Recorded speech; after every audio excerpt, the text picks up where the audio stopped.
Good morning guys. Ay, good afternoon pala. Kagigising ko lang. At life update natin today. Today is pang day 5, Wednesday. At yun, medyo okay naman kagabi.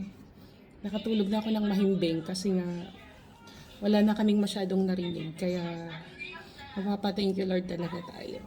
Thank you Lord. Sana magtuloy-tuloy na to, no? Medyo pumayapa na yung isip ko at yun. Tingnan natin din sa labas. Pero so far, ano pa rin, online pa rin sila, AL at saka si Dior. Ayan, papakita ko sa inyo. Ayan.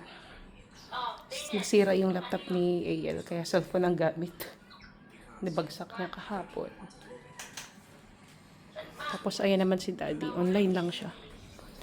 Extended yung ano nila, extended yung work from home nila. So hanggang ano na siya, hanggang Friday.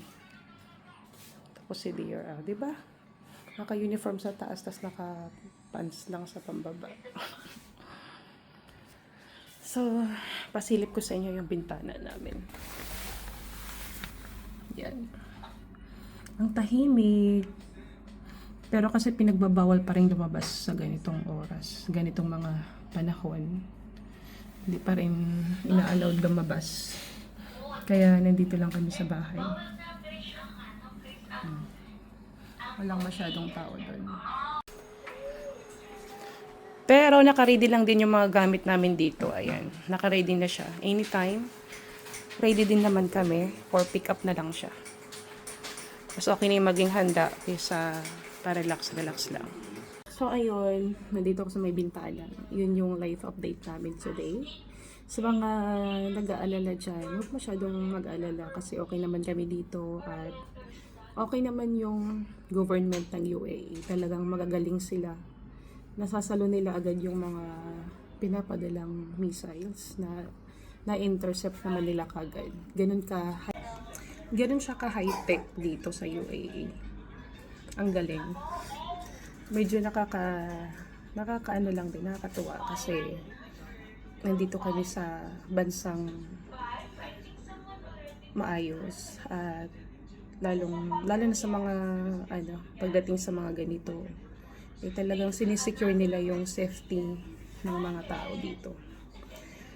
Kaya yun, huwag kayong masyadong maniniwala sa mga fake news, lalo na yung mga AI na yan, mga ginagawa ng mga tao. Hindi po yan totoo. Okay naman kami dito. Pero syempre, kinakabahan kami. Hindi natin mawala yan.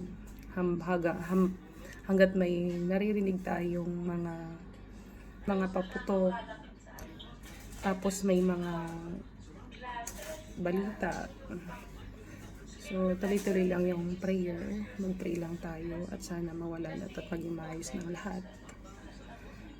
Yun. Pero ngayon, simula kahapon, hindi pa kami lumalabas. Nandito lang kami sa bahay kasi nga, bawal daw munang lumabas.